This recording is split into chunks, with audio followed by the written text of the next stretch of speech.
honor to introduce our esteemed speaker for today.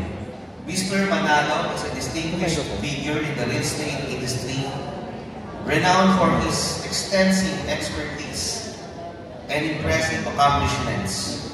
He has conducted seminars for top real estate developers in the Philippines, and his efforts have significantly contributed to closing over 800 homes and training more than 3,000 sales professionals globally, resulting in property sales exceeding over 80 billion pesos. With a career spanning over 20 years, Mr. Manalo has an inspiring journey from humble beginnings as a hotel waiter to becoming an international sales expert, real estate investor, and a celebrated author. His best-selling books, The Power of Success Attitudes and Purpose-Driven Selling, are testament to his profound knowledge and insight into the industry. Mr. Manalo is a sought-after resource speaker for prestigious real estate organizations in the country, such as the Philippine Association of Real Estate Boards, Real Estate Brokers Association of the Philippines, and the Manila Board of Realtors. Driven by a passion to share his wealth of knowledge, Mr. Manalo is dedicated to guiding Filipinos overseas, foreign investors, entrepreneurs, and sales professionals worldwide. His commitment to empowering others through education and practical insights has made a significant impact in the real estate industry and beyond. So, ladies and gentlemen, please join me in welcoming Mr. Eric L. Manalo.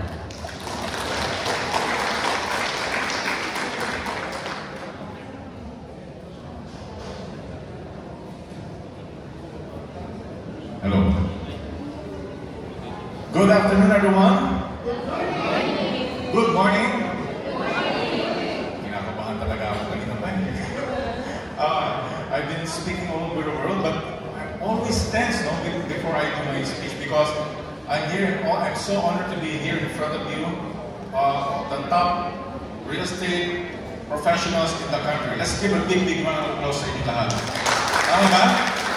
You are. Okay. So, para muna yung aking kaba, nag-request ako sa ating kung pwedeng play ng konting video. Kakanta po kayo, okay lang? Yes! Yan ang ginagawa pag kinakabahan ako kakanta. Okay, let's see.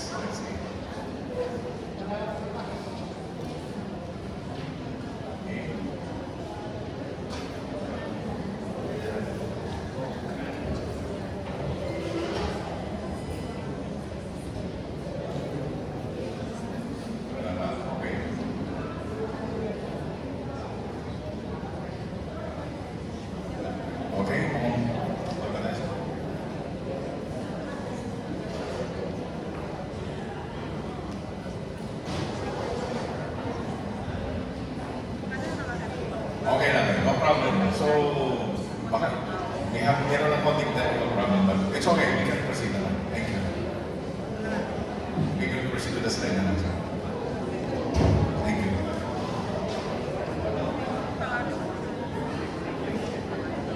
So, thank you so much, everyone. My name is Eric Manalo, and I'd like to share with you a very special topic for the day, as requested. Module 2 of our topic about closing more sales. How to master the art of selling. Gusto niyo po ba lahat kayo maka-close pa ng maraming sales? Yes! Would you like to close 1 billion sales as soon as possible? Asa? Would you like to become an MBA? MBA? Tanungin sa katabi niyo, may MBA ka na? Millions in your bank account. Okay. So, pumanakpak lang gusto magkaroon ng MBA. Diba? So, licensed broker na kayo, now maging MBA naman. So, I decided to share my years of experience in selling here and abroad. And I put it in a book called Purpose-Driven Selling. And this module is part of that book. I documented it so it can help around sales professionals worldwide. So let's start with my slide. Okay, sir. Ayaw gumamit yung clicker. Okay.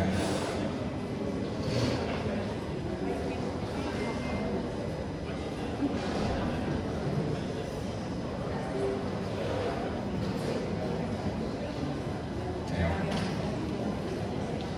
Sige, sir. Click na lang. Thank you. Yung isang-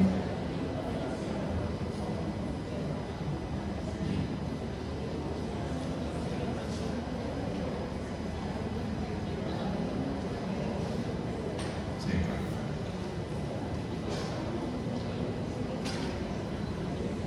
Okay. Sige. Okay, thank you. So, the topic I was assigned today is to discuss with you about marketing and sales. So I decided to discuss this. We will discuss 3 parts of our program. So first part is called the mindset of investment. Feel free to take screenshots if you want, and to all our participants in Zoom, take screenshots as you will. Second part, we'll talk about market behavior. What makes buyers purchase real estate properties? Ano yung mga trigger points? And also number 3, my topic for today will be about strategies in selling. So I know you are already experts in selling, but I hope that this topic will add more to your knowledge in this business. They say, wala naman talagang experts sa sales. Wala, because every day something new happens here and around the world. So let's start.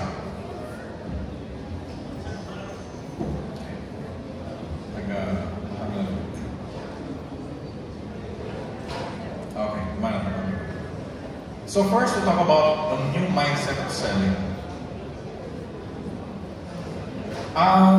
Before I try to close the sale of the buyer, the first thing that you have to surpass is called the mindset. Yung mindset muna ng buyer. Once you surpass the mindset, why should I buy a property? The closing is easy. Because in sales, it's basically psychology. There are 2 parts in closing. The logical and the emotional side. Ito yung emotional side muna. Why should I buy a property? Well, number 1 reason, you have to understand the concept of investment. And the concept of investment is like this. Why should I buy a property? Ask me a question, everybody. Why should I buy a property? Because property or money is like water. Water lang yan. Water. Diba? Parang tubig. The concept of investment is like money is like water. From the word currency, money must flow in an investment venture. Now, if you put this into context, bakit ka kailangan bumili, madam? Sir, money is like water. Alam niyo naman po, ang pera ay parang tubig. Pag hindi mo ginamit yan, dumadaan lang sa kamay mo, right? Dumadaan lang ang pera sa kamay mo. It's like water. So, if your approach to money is like water, holding it by your hand, it will just pass by. It will just pass through. Diba? So, where should you put your money? Dapat money should be put in an investment.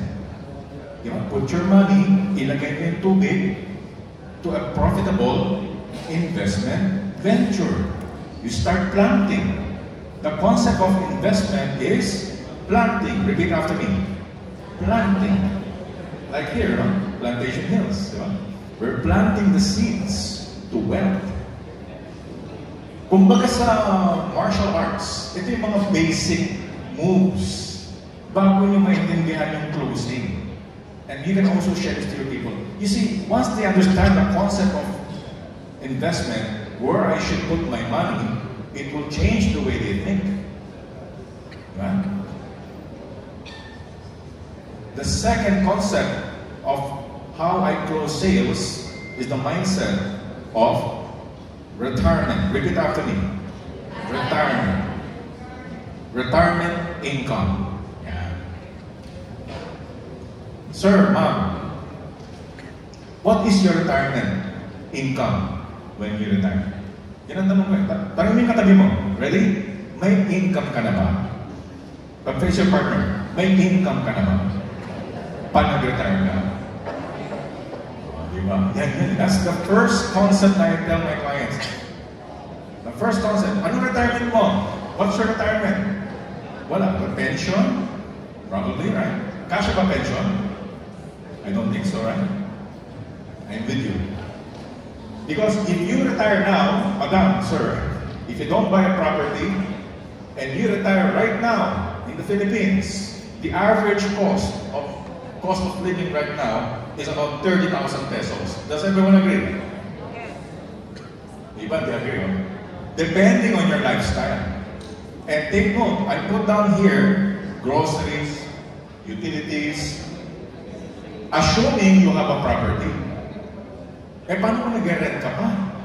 Another 30,000. So, kulang na kulang ang income ng Pilipino, right? So, that's the problem, my friends. But they don't see that during their working years. That's the challenge. Kasi kaya hindi sila bumibili. They don't get the point. You don't get the point why you should buy a property. Pag dating mo ng 65, anong income mo? Right? Oh, another reason why you should buy a property. Currency depreciation. Sinong galing dito sa SNR lately? SNR? Grocery? Member kasi si Mrs. eh. Magkano, kasya ba ang 3,000 pesos puno ang grocery cart mo? No! 2,000 pesos. Kulang. Yan po is what we call currency depreciation. Bumababa, the value of purchasing power of pesos is getting lower and lower to the point na wala ka na mabili. So, anong connection yan, Eric, sa real estate? Everything. That means you should buy when? Now. Now.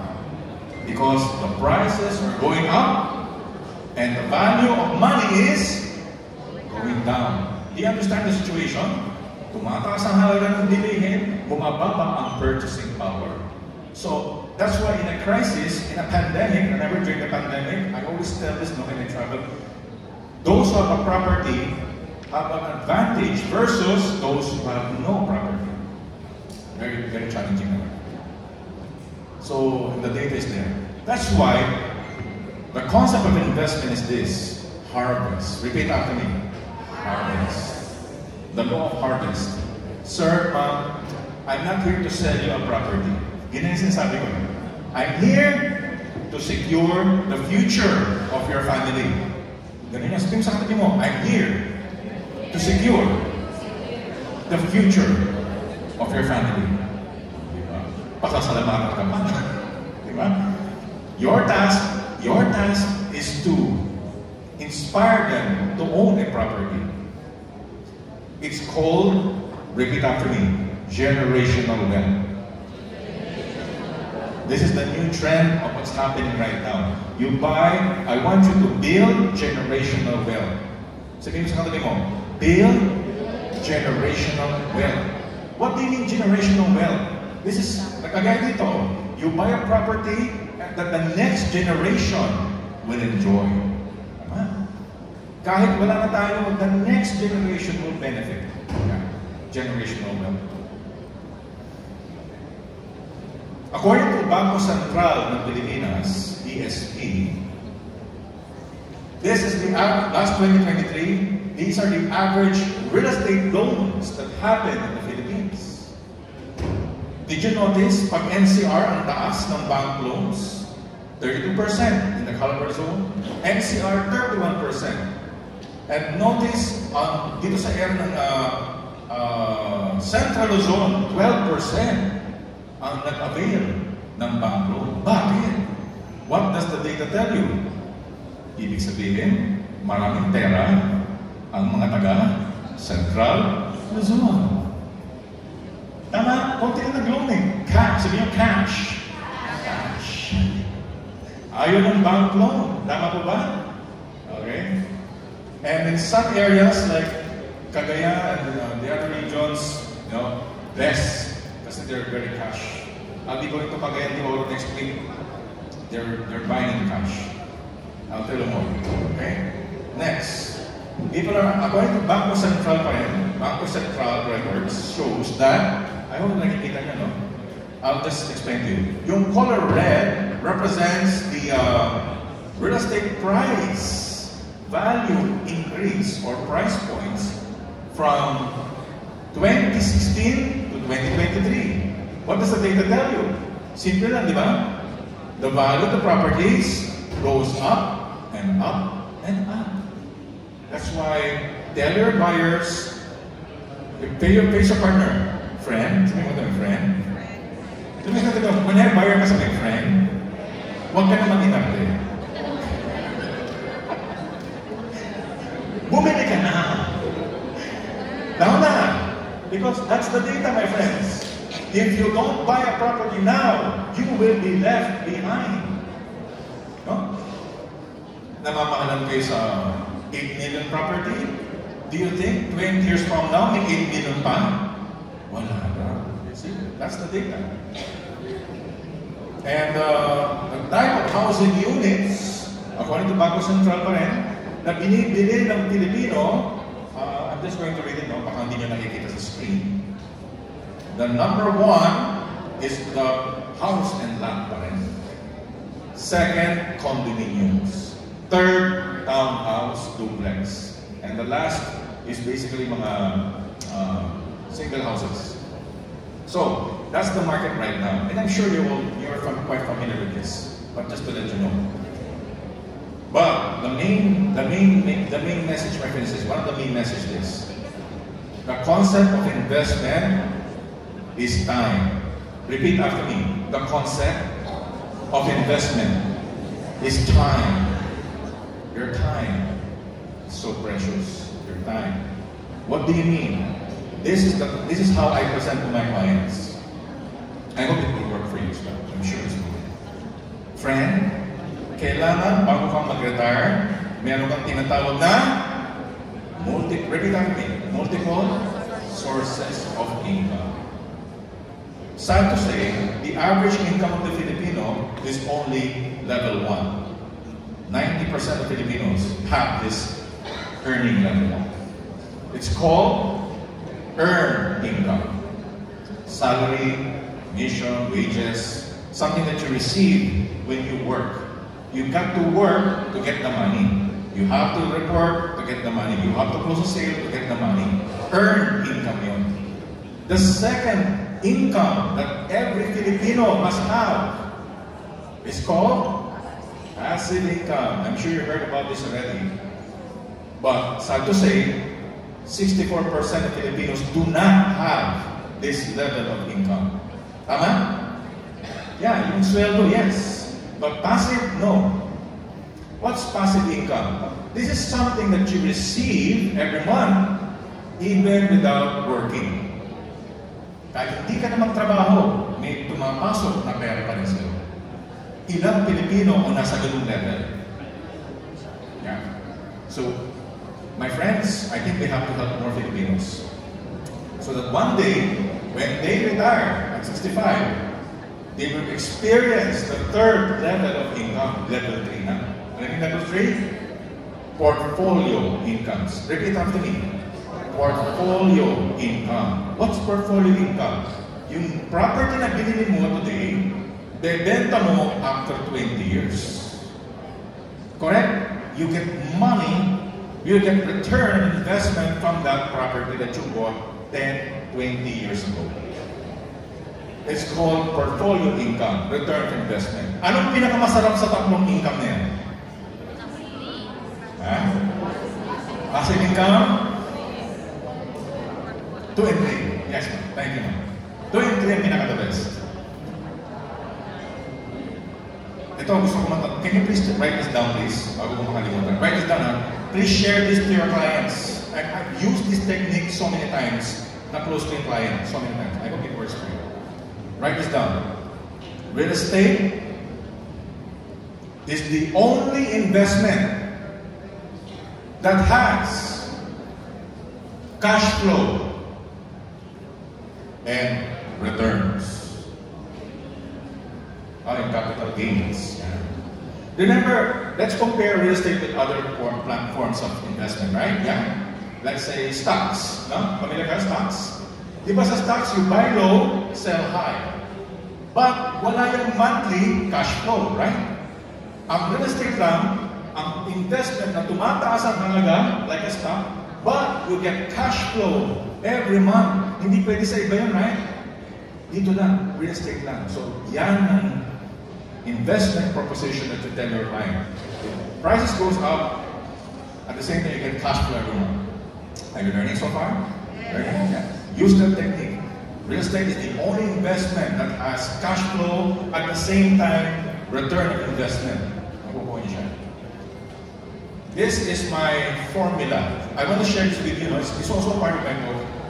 This is the path, the journey, the investment journey of my clients.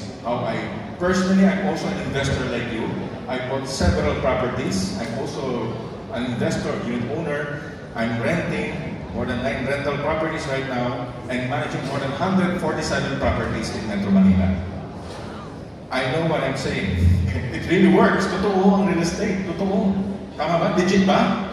Legit ang real estate. And this has been my formula. Ready na kayo? Repeat after me. Buy, rent, and sell. Ang dami yung formula na yan. You can use that technique on your personal investment, and you can also inspire your clients by telling this formula. How does it work? Simple lang. Ayan. I use a diagram like this. Okay? The blue represents the buying, pre-selling. Step number 1. Step number 1. So step 1. Buy, pre-selling. Repeat after me. Buy, pre-selling. Step 1. Diyan ako nag-start. One bedroom lang ako nag-start mo. Wala pa akong pera na nag-umpisa eh. I didn't have cash. Pre-selling lang ginawa ko. Bumili ako ng 1 condo in Makati. Installment pa. Wala akong pang down payment. Oo, pre-selling. I buy pre-selling, okay, from your earned income. Then, as time goes by, naging 30 ka na, 40 ka na, okay, 50 ka na, 60. Nasa namang level kayo dito? I think nasa ano kayo, no? 20s, 30s, no? Bumabata niyo kayo. Ako, nasa 50 na ako eh. So, nandun na ako sa 50. Kayo, nasa mga 30 pa siguro, no? Sa pag-year. Okay? So, there's still marami pang pagkakataon. I started buying properties when I was in my 30s.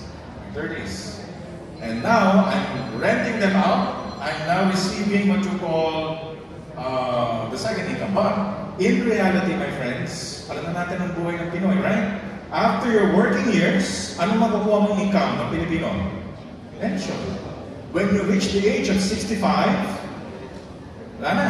Time's up. Tama ba? Eh, sir, kumikita ko ng milyon na sweldo ko, buwan-buwan. Yes! Even if you're receiving a salary, pagpatag ng 65, papauwiin ka na sa abroad. O yung uncle ko, pinauwi. 75, pinauwi na eh. From Saudi, from Italy. Okay, sad reality, right? But that's the truth. That's why, buy a property now, pre-selling, because this will be your source of rental income. In second level, dapat meron ng rental properties. Hausan lang, lote, sabi nga ni architect kanina. Meron ka. Meron kang property. Now, what's the formula? Should you flip the property upon turnover? Ang sagot, no. Rent it for at least 10 years. Then, as time goes by, bago ka mag-50, magaya ko, 60, sell the property on the 15th year. Do you get the point? This is called the investment journey. You buy pre-selling, rent it for 10 years, and sell on the 15th year. Magkano ang halaga nun? Tumubo ba ako? Oh, yes. I bought my property at 2.9 10 years ago. Now it's 6.8. Yeah? And I'm renting it for 30,000 a month for 10 years. Do the math. Panalo, di ba? If I sell it now at 6 million minus cost, plus yung natanggap kong rental na 3 million for 10 years, magkano cash ko ngayon? 8 million. Magkano nilabas ko? 2.9. Tubo? Oo. Isang unit pa lang yan.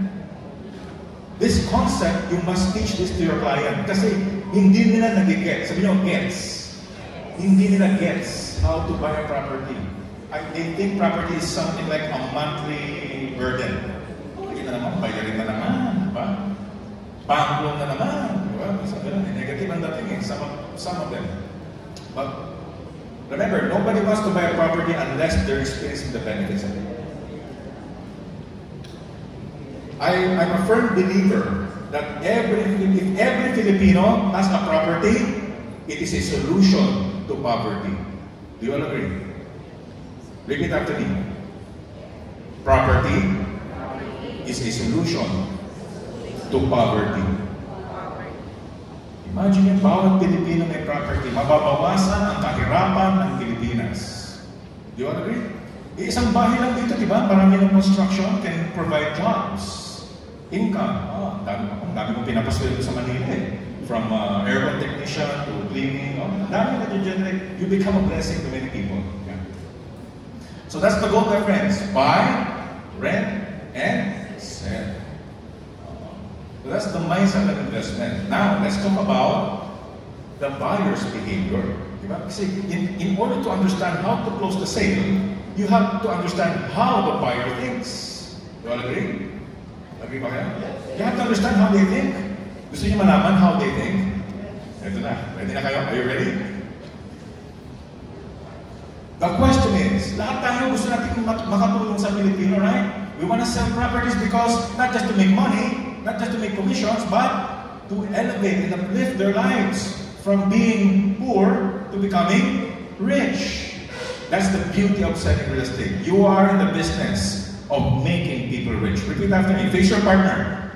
Face your partner. I'm in the business of making Filipinos rich. Tama ba? Pag bumili ka ng property, you become rich. If you have a 50 million property, you have a 40 million net worth. The more property, the more money. Repeat after me. The more property, the more money. Correct? Ang tanong, ito yung sad part. Saan kinagastos? Tanongin niyo ako dali. Saan kinagastos ng Pilipino ang pera nila? Kaya di sila bumibili. Tama ba, sir? Relate? Kayo relate? Ito na. Number 1. Shopping. According to the data, no? Diyos ko po, data to support. The Philippines has an average of 24 billion, projected at $24 billion online shopping spending for 2025. Please explain. Ayaw bumili ng bahay, pero online shopping, meron. 2022, $53 billion. Number 1 nga Pilipinas sa online shopping sa Asia. Do you know that? The Philippines is not... di ba? 8,000 naman, ayaw bumili, pero shopping online, sige, deliver pa mo. Add to cart. Sabi niyo, add to cart. Add to cart. Di ba? Gigil pa eh. Relate? Ayan o, may data mo, tumaka po, may statement. Diyan pupunta ang pera ng Pilipino. Yung tinatawag na payday sale, naku, sigurado yan. Next.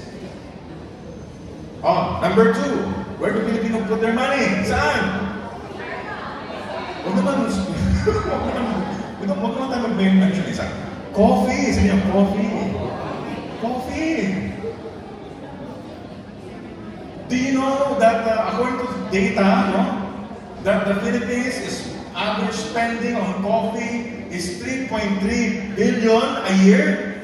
3 billion na lang. The Filipinos are spending 3 billion pesos of coffee. Sama-sama na yan, di ba coffee shop? Pati mga 3 inuman nyo, sama-sama na yan. Ayan ang data. It's in Google. Relate? The average Filipino is spending $3 a day on coffee. Multiplied by 25 days or 30 days, that's 10,000 pesos per month. Is that enough to buy a property installment? Pwede na, di ba? Kape. I know, I'm guilty on this. Ako nakaka-7 Starbucks ako sa isang araw. At yung sa 7 Starbucks na yun, hindi lang solo ko, sir eh. Pag may kasama pa, sige, ako ba? Charge sa akin yan. Yo, okay. Eh, ganun kinikwento ko, oh my God.